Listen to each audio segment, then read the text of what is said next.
So I get on here and with my limited knowledge in, you know, different subjects and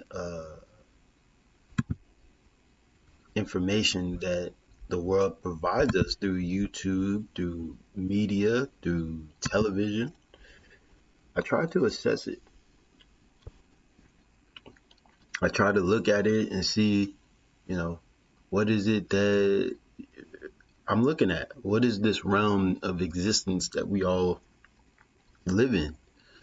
We invented cars, we invented TVs, we invented um, all types of machines, video games, blenders, uh, toys for children, dogs, animals.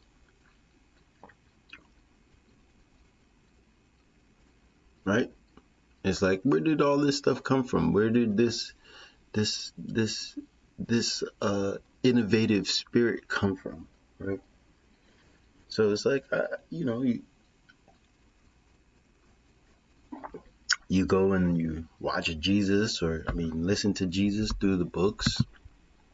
You listen to, uh, you know, the prophets through their books. It can only give you a glimpse of the ancient world, but it can't really give you a true understanding of the world we're in now. And, you know, the secret societies kept this secret of how history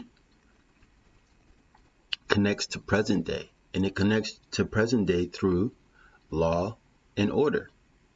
If there is no laws on the earth and everybody just does what is uh, best in their own eyes, you become cancerous. You start cutting down trees, you start burning stuff up, you start rioting and breaking into places, stealing, you start making bread lines, you start devaluing money, because in your eyes there is no rules to this. There's no laws to this, nothing.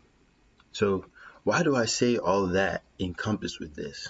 Because history and law go together. If you understand history, you understand the laws of the land and how the laws of the land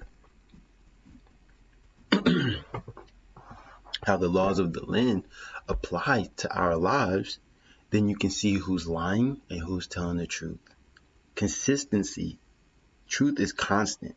It never changes. It stays the same. Lies always change. So go back, look at his 47 years. Go look at what he was doing in the 90s, in the 80s, in the 70s, in the early 2000s. There's videos on top of videos of these people, right? He's been in the public eye just as long as this guy's been in the public eye. He has videos, interviews where he's saying the same exact things in the 80s, in the 90s, and early 2000s. This guy, whoo. So I got 3 videos to bring you kind of up to speed of what's happening, and I'll try to clarify it for the black people that are watching the chaos in the white world. Hey, they got the same tie on. And then he got that tie on too. Interesting.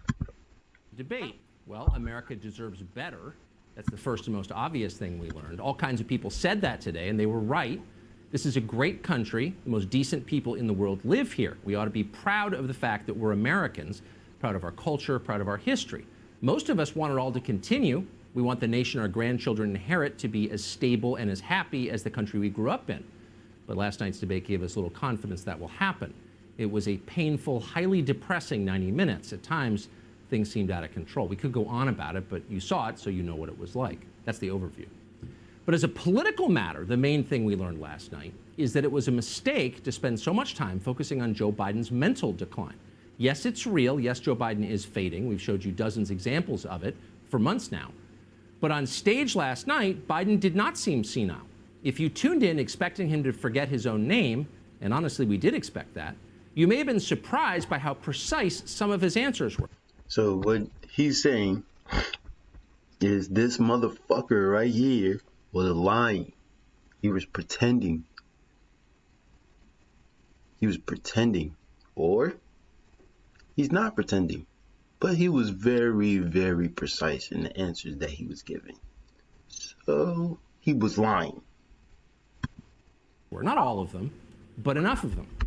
Trump isn't going to win this race by calling Joe Biden senile.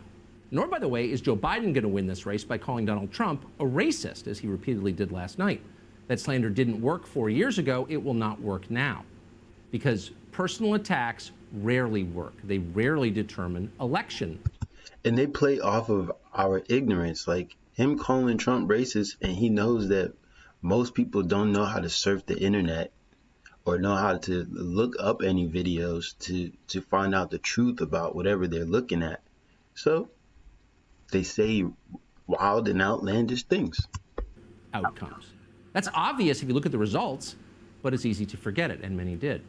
What matters always, to voters anyway, is what you do, not what you say. Right now, many would like to see someone defend the country. America has never been under fiercer attack than it is now. Virtually all of the attackers come from the domestic left. They're Democrats. They are Biden voters. I am the Democratic Party, Joe Biden reminded us last night. That's true. It should be enough to keep Trump in office. The Democratic Party has become more radical than any major party in the history of the country. Its leaders plan to dismantle our system, the system our founders created centuries ago, a system that countless other countries have envied so much they copied. Democrats want to do away with it. They want to abolish the Electoral College. They're trying to end traditional election. And how do you know that he's telling the truth? How do you know that?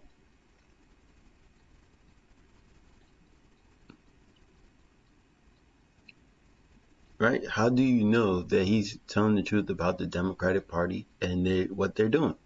How do you know?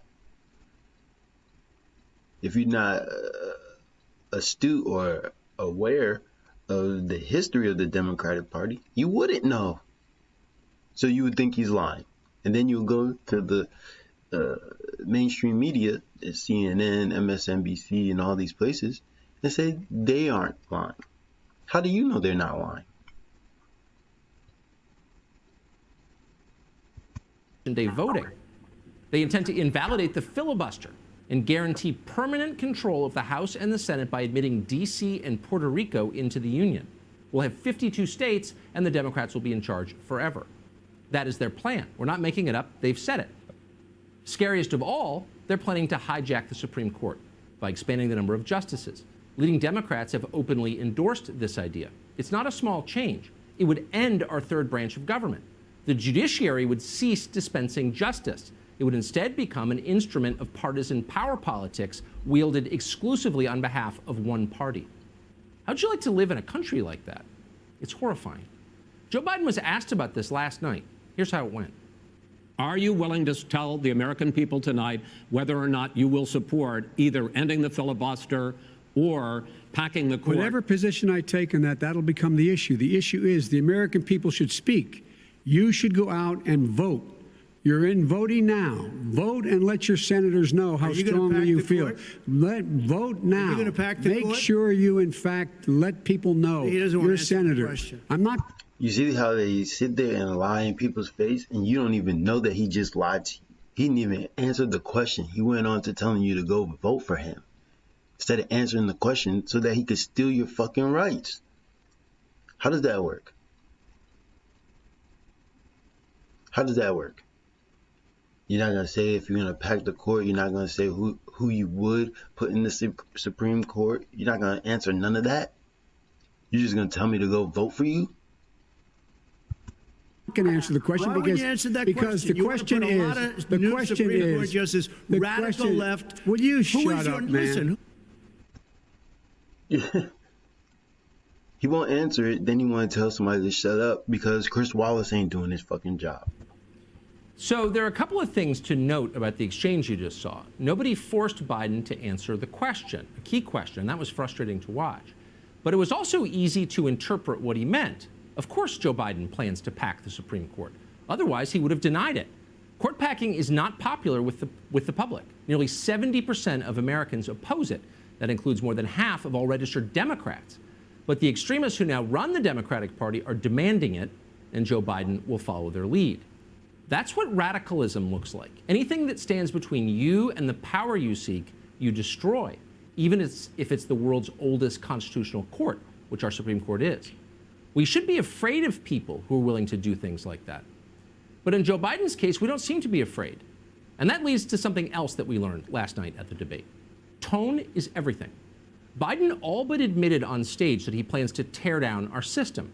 But he did it in a calm, this is your captain speaking voice. Biden seemed almost reassuring even as he hinted at revolution. Donald Trump, by contrast, defended our system, the system that most people in this country support. Nothing Trump said on stage was radical. Virtually nothing he ever says is radical, at least if you compare it to public opinion polling on the issues. It's his tone that rattles people. Trump could make a wine list sound menacing. And so in the end, amazingly, tragically, many people watching last night may have concluded that Joe Biden is the stable, steady alternative. They concluded this even as Joe Biden suggested that he plans to change their lives, their country, permanently and forever in ways they won't like. It's quite a trick. The illusion of reasonableness. Barack Obama was the master of this. Biden learned well. And so he continued last night. Watch Joe Biden explain that actually he's the America First candidate. It would create an additional $1 trillion in economic growth because it would be about buying American. That we're going to make this federal government spend $600 billion a year on everything from ships to steel to buildings and the like. And under my proposal, we're going to make sure that every penny of that has to be made by a company but respectfully, in America. sir. We've got to buy American. Buy American, says the man who welcomed China into the World Trade Organization and has been sucking up assiduously to its leaders ever since. Fight the billionaire, says the man whose campaign is funded by oligarchs on Wall Street and in Silicon Valley. Joe Biden stole Donald Trump's lines. It was remarkable. How was Biden able to do that? Well, the Trump campaign should ruminate on that question. Trump's advisors/in-laws are telling him to brag about the number of people he has let out of prison. This at a time when our crime rate is exploding and people are dying as a result of it. Joe Biden's advisors plan to let many more people out of prison, but they're not bragging about it on stage. No, they're hiding it. Instead, they use the debate to talk up a Buy America program they will never implement. What we learn here is the Biden people are very serious about politics. They know what the public wants, even if they plan to ignore it if they're elected. And of course, they're willing to say anything. That helps. That's another thing we learned last night. We learned that, quote, white supremacy is now the single greatest threat to our country. How can that be, you ask? Well, it turns out that mobs of white supremacists just burned down Minneapolis and then Kenosha. They trashed. So you get a little bit of what he's saying. Now let's look at this. Always good to have you with us. Thanks for being here tonight. Thank you. What do you think about the fact, and you know, Mazie Hirono also suggested that what she would like is for people to vote first, and then she'll let them know how she feels on this issue of packing the court. What do you think about that? Well, I mean, first of all, it's absolutely ridiculous. I mean, the vice president should answer the question. But here's the deal, Martha. At the end of the day, this court packing scheme is about contempt for the voters. It's about the fact that the Democrats have still not accepted the 2016 election results, and I guess haven't accepted the 2018 election results, when the American people sent more Republican senators back to Washington. I mean, the truth is Republicans won those elections, and court packing is all about undoing the results of those elections. It's basically saying we don't like what voters did in those elections, so we'll just add more justices to drown out those results until we can get a court we can control. That would be a huge mistake. So Joe Biden, at one point, a couple of years ago, said that he thought it was a dumb idea because he said exactly that. He said, so, you know, Democrats would add 3 justices and then Republicans would add 3 justices, and it would just keep going every time there was an election. But can you explain to people at home what the impact would be of that if you added justices to the court? And also the other idea that is in play, because we know Nancy Pelosi has said that she's got lots of arrows in her quiver if this nomination goes through of Amy Barrett, that they would do away with the filibuster, legislative filibuster, which would basically mean that there, you know, any majority could pass legislation. Packing the court means that you add more justices, which will create a new majority. It would be a chance for the next president, Joe Biden in this case, if he wins the election, what he hopes, to appoint a number of justices that would change results, change decisions, change the ruling and the whole composition of the court. It's been tried before. I mean, FDR tried it, and his own party stood him down and rejected it. I mean, to talk about court packing, it really is, again, it's about contempt for voters. It's saying we don't like how you voted in 2016 and 2018, so we'll just put more justices on the court to basically undo the results of those elections. We don't like the fact that voters gave Donald Trump the chance to appoint 3 Supreme Court justices, so we'll add 3 more, or who knows what the number would be. And as you say, Martha, there's no end in sight. Once you start this, we could have 30 justices on the Supreme Court. It'll never stop. And if you take away the filibuster?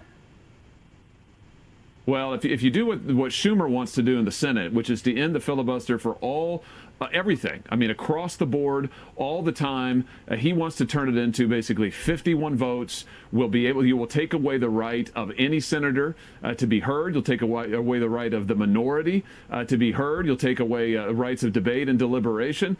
There's a lot of problems with the Senate. I will give you that. The Senate needs a lot of reform, but turning it into a mini version of the House is a big mistake. And doing that in order to ram through a court packing plan is something that it's effectively burning down the Constitution because, again, Democrats don't like what voters have said.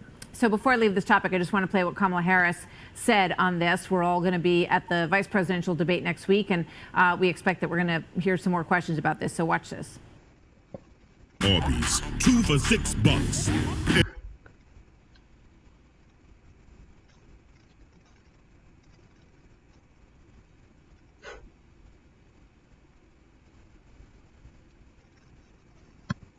Are you open to expanding the size of the Supreme Court?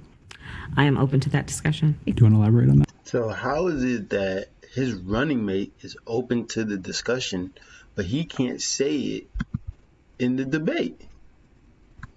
He can't say it in the debate, but she can say it here. I'd leave it there. No, I'm open to it. Okay. I'm absolutely open to it. He is focused, as we all should be, on the next 35 days. And he is focused on, one, the process by which we're even having the conversation about the United States Supreme Court. All right, so I'm going to leave that there, and we'll pick that up, with this vice presidential debate that's coming up next week. What about the Roe v. Wade issue? It's interesting to me that we heard Joe Biden say last night he thinks that Amy Barrett's a fine person and, probably would be a good judge. We're sort of hearing them downplaying this part of that issue. What do you see in that? Can I just say, first of all, on Kamala Harris, just one thing there. I mean, she is switching her positions. She's previously said she was open to packing the court. Now she won't answer the question. She's got a lot of things to answer for, and I'd like her to take a pledge, Senator Harris. I'd like her to say that she's not going to continue to engage in the kind of religious bigotry that we have seen from her towards past court nominees, interrogating their Catholicism, and other Democrats on the committee doing the same thing. They're trying to make the religious faith of Amy Barrett the central issue. This is a form of bigotry. Let's just call that out. It is anti-Catholic, anti-Christian, anti-faith bigotry. Kamala Harris should renounce it. Joe Biden should renounce it. And every Democrat should do the same, Martha.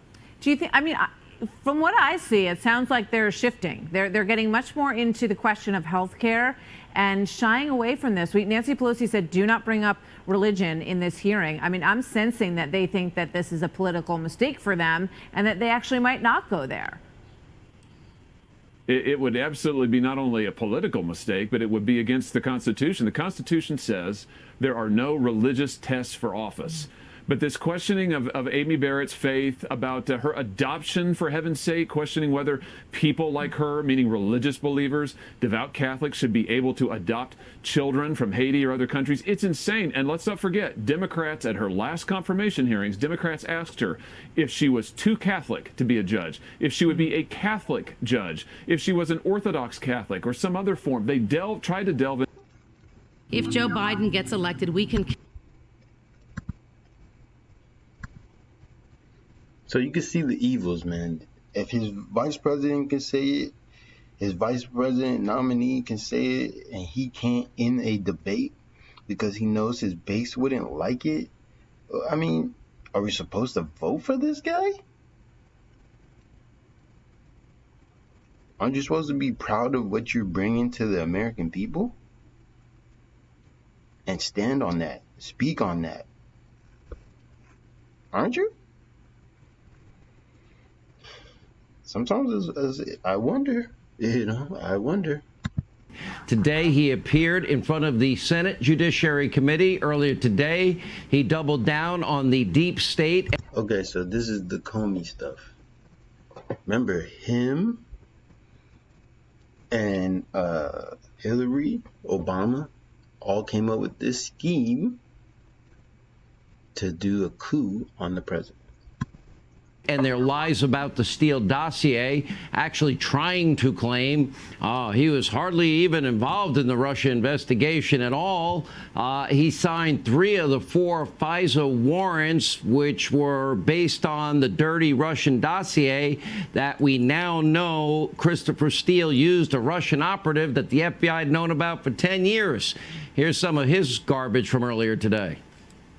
How is it possible that the system gathers so much exculpatory information, this internet rumor according to the CIA, that the actual interview of the subsource disavows the reliability of the document, that the actual subsource was a suspected Russian spy? How could all that happen and not get up to you, the director of the FBI, of one of the most important investigations in the history of the FBI? How is that possible? I can only speculate because it didn't. Mr. Comey, with all due respect, you don't seem to know anything about an investigation that you ran. This investigation of the president was corrupt. The FBI and the Department of Justice were politicized and weaponized. And in my opinion, there are only 2 possibilities: that you were deliberately corrupt or woefully incompetent. And I don't believe you were incompetent. I agree with Senator Cruz. Now even worse is Comey's apparent selective amnesia all throughout today's questioning, because the disgraced FBI director repeatedly claimed he couldn't remember any specifics about Crossfire Hurricane or the dirty dossier or the FISA process at all. Now, for example, Comey couldn't say whether the dossier was essential to getting the warrant to spy on Carter Page and the president. Despite Comey himself, he signed 3 of those FISA applications. Now, the word at the top of a FISA application is verified, right at the top. He signed 3 of the 4. He put his signatures on something that he said and he testified to was verified before a court. And by the way, Comey couldn't even say if he was briefed at all about the red flags as it relates to Steele's work with his primary subsource, known to the FBI for over a decade as a Russian-connected spy. He will shut it down again. He will destroy this country. Yeah, they putting mad ads and shit now. Boy, what's up with these people? He said he didn't know whether Page was a source for the CIA. And despite undeniable evidence to the contrary, he couldn't answer even the most basic questions about whether FBI lawyer Kevin Kleinsmith altered evidence, which Kleinsmith already pled guilty to. And he couldn't even say who prepared the applications to begin with. He doesn't even remember being briefed about by Bruce Orr. He doesn't remember anything in terms of the interviews about the subsource. Well, that happened in January of 2017. Here's a whole small sample of Mr. Higher Honor, let's say, going low. Take a look. In October, when the warrant was submitted, the application was submitted, what effort had been made to verify the dossier in October? I don't know specifically. So in October, it's clear, Mr. Comey, there was no effort to verify the dossier before it was given to the court. Do you agree with that? I don't know the answer. I don't remember learning any. So he's the director of the FBI. He's the head of the FBI. He's supposed to verify whatever his subordinates give him. He's sitting here in front of the Senate and saying he doesn't know if it was verified. He had to sign off on it if it was verified, or if they were telling the truth. But if they were lying, tell them to go back and bring in proof. That's what I thought. That's how I thought it worked. Isn't that how it works? Anything additional about Steele's sources? Not that I recall, no. I don't remember Bruce or ever briefing me. Were you aware that in December 2016, the CIA tells the FBI they characterized the dossier as internet rumor? I don't recall being informed of that. By the way, we're about to cross-check every other past statement Mr. Comey's ever made. And does Comey actually expect anybody to believe that the biggest abuse of power corruption scandal happened inside his FBI and he knew nothing about this the entire time, but he remembered every single second that he ever spent as it relates to Donald Trump, that he was the guy that pushed, the dirty dossier, the now infamous intelligence community assessment that was released in early 2017, and Comey, who is the one who briefed President Trump that it was salacious and unverified, even though in October, months earlier, he claimed and signed a document that said it was verified. So let's be clear. Nothing he said today exonerates him. And by the way, just like Rod Rosenstein and Sally Yates, knowing what they now know now, they wouldn't have signed the FISA warrant. Well, Jim Comey today said, well, knowing what I know now, I wouldn't have signed the 3 FISA applications. And by the way, that's not all, because tonight we're even learning more about the extent of the deep state's cover-up. Because according to a new declassification from the Director of National Intelligence, John Ratcliffe, at the request of Lindsey Graham, Barack Obama himself was briefed by then CIA Director Brennan about a Russian intelligence analysis claiming that Hillary Clinton was drumming up the Russia collusion hoax in an attempt to vilify then candidate Trump to distract from, let's see, those subpoenaed emails she was deleting and the use of bleach pit and the use of hammers and the removal of SIM cards. Now, the deep state is taking any responsibility. They're going to take it for that misconduct, or they're doing the opposite. Just look at, for example, Mueller pitbull Andrew Weissman telling CBS that he wiped phones from the special counsel's office. A big deal because everything was backed up. Really, Andrew? Well, why were all the phones, put in there in the first place? Anyway, also tonight, some Democrats are still playing petty politics by refusing to meet with Supreme Court nominee Judge Amy Coney Barrett, including Chucky Schumer, as she's meeting with the decent senators on Capitol Hill. And by the way, hearings are set to start October 12th, putting the confirmation vote at the end of the month. And there's not really anything Democrats can do to stop it. Here with the reaction. So Hillary is able to... Come on, man. Senator Lindsey Graham. He's with the Senate Judiciary. Did you use the word smart?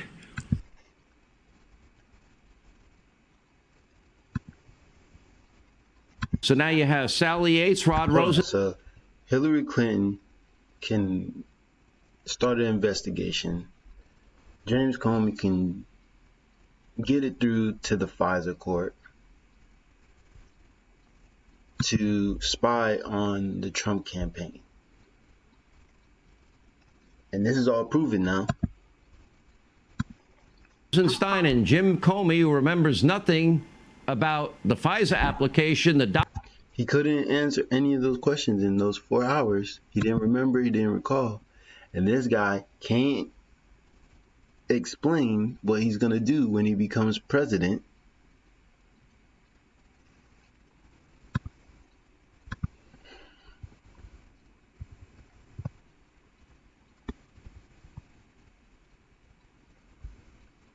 He can't explain what he's going to do when he becomes president. I'm not donating shit to you, bitch.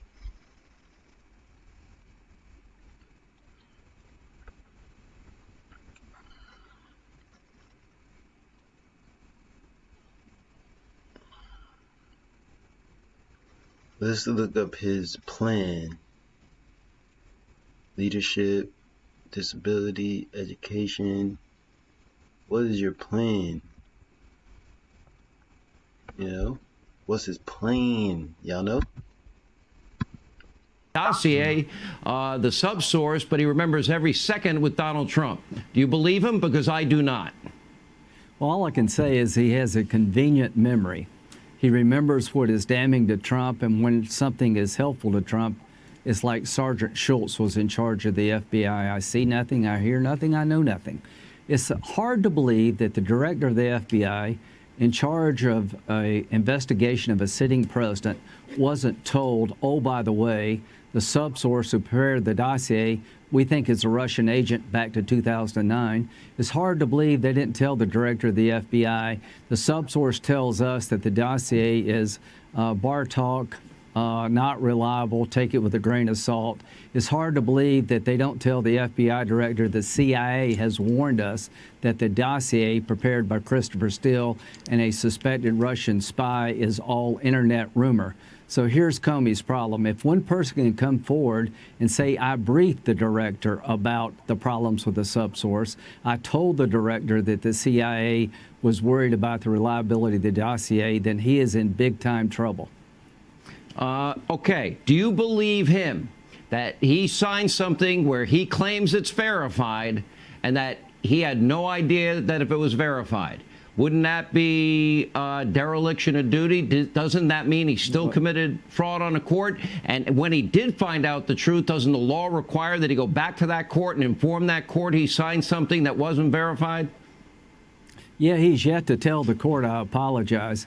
But what he said today was pretty stunning. The director of the FBI, in charge of one of the most high-profile investigations in the history of the FBI, said if he knew then what he knows now, he would not sign the warrant application against Carter Page. Carter Page. Right? Let's go look at this. These people colluded together to go after Trump. So when I listened to Joe talking about a transition, there's been no transition from when I won. I won that election. And if you look at crooked Hillary Clinton, if you look at all of the different people. Look at his face. No, that didn't happen. They just said it did.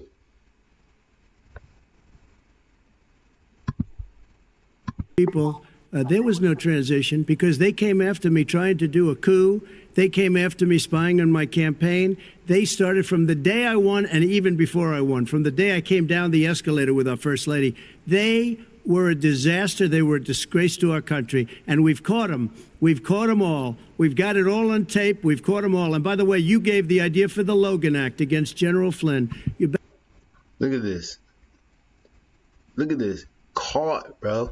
Better take a look at that because we caught you. Caught, bro. You're caught.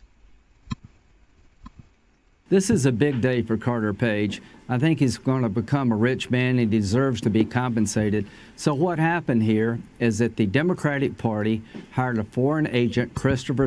So what we watched here, we watched him squirm, right, about stuff that his own vice president said she's open to doing. The shit on his own website. I can't even find it. Let me see. Joe Biden's vision. Joe's vision. Let's see. Bold ideas.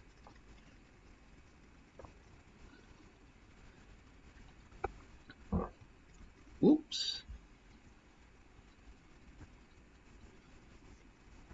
This is his idea, vision. You think he's gonna do any of this? Hell no. He's been in office for 47 years and he did nothing but destroy the community. Nothing. Why he didn't say none of this on the stage? Because they're full of fucking shit, bro. You, in a sense, and President Obama was sitting in the office. He knew about it too. So don't tell me about a free transition. So once again, it's been proven. Steele, who enlisted a suspected Russian spy to create a dossier that was a bunch of garbage, Russian disinformation, and the FBI bought it hook, line, and sinker, used it 4 times against an American citizen, a Trump campaign person, to get a warrant. If that doesn't bother America, then something's wrong. To my Democrat. So these people are straight liars. So when people come telling me, I don't know what I'm talking about, it shows that you really don't know what you're talking about. So yeah, man. With that, I'm out. Peace, bitch.